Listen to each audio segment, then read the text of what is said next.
In this digital age, it's rare to see people reading books. But here in Hong Kong, books seem far from a dying art, at least for these people who flock to the annual book fair. So what's the appeal of books still? Let's find out.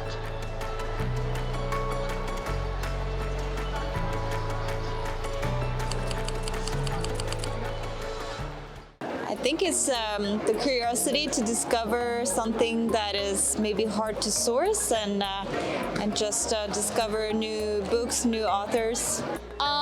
There's a lot of different books at like a really low price, so I can buy like a lot of books and still get like a good deal off of them. I like the vibe of the book fair because I like the crowd and I can read many types of books here, and I like this very much.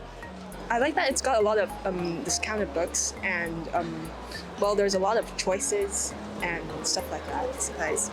I think the good thing is that there's a really big variety of books. I like how the books are really cheap and like a lot of genre of books that you can choose from.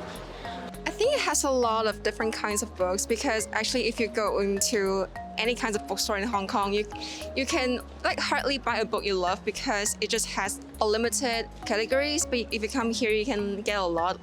I think the price is very reasonable, and then there's a very big selection of different books.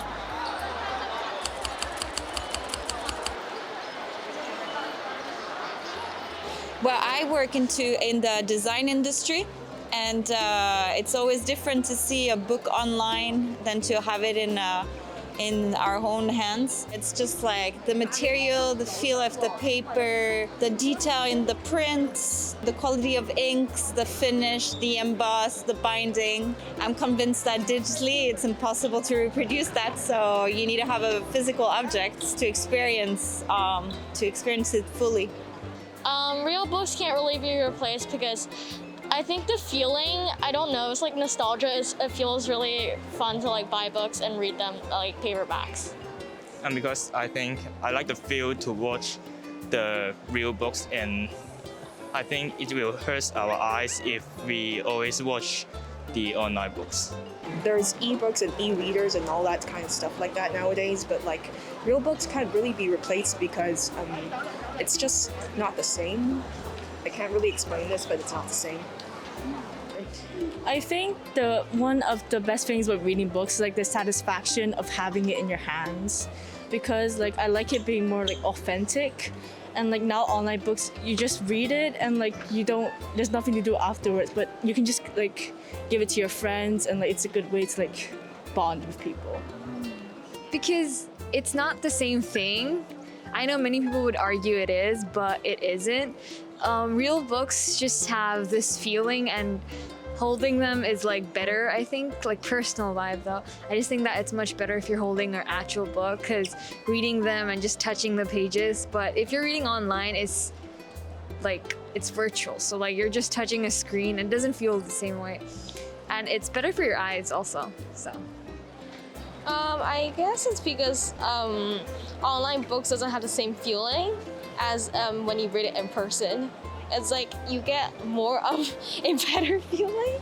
I don't really know how to explain it. I think it's because it's the traditional way to read it, and I don't know, it's my personal preference because I actually have an ebook app in my iPhone, but actually I think it's not that healthy because the blue light, the effect in your eyes, and I prefer something more traditional way, yes. I got a Kindle, but I got more physical books than the digital books in my Kindle. I think that's a habit. Reading, a physical book has a different kind of experience. So you can feel, sometimes you can stop, sometimes you can think. It's not about the utility. I mean, it's not about you highlight everything you read. It's not about the convenience. It's about the process.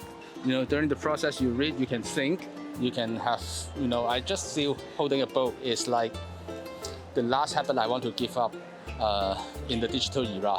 Yeah, we gave up CDs, we listen to digital music, but I still keep on reading physical books. Yeah. Now, the book fair's theme this year is Stories of Hong Kong. Hong Kong has undergone so many changes over the last decades. What are the most memorable events for Hong Kongers? Or what makes Hong Kong special to them?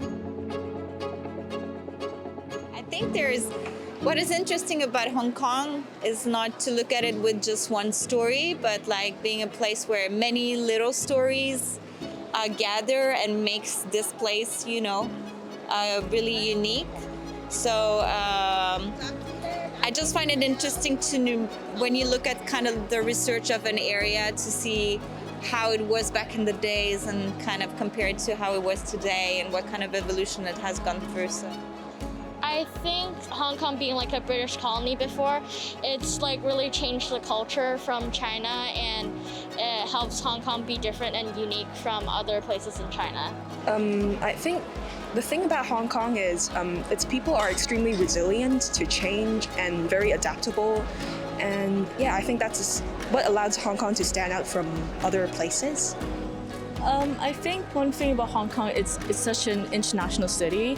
So like, for example, for me, like I'm not so good at Cantonese, but still I can communicate with people and like learn more languages and communicate with people all around the world. Hong Kong has a very vast history, and it's quite memorable, but it has a lot of ups and downs also. So I think the historical part of Hong Kong is very engaging, and it's quite interesting to actually know about it. I guess it's when Hong Kong just started turning from a fishing village to a city, and how it's one of the most expensive cities in the world today. So I guess that's really unique. I think it's mostly about the culture, like the food, the people around here, and I think the connection between people are the things that I love the most in Hong Kong. Yes.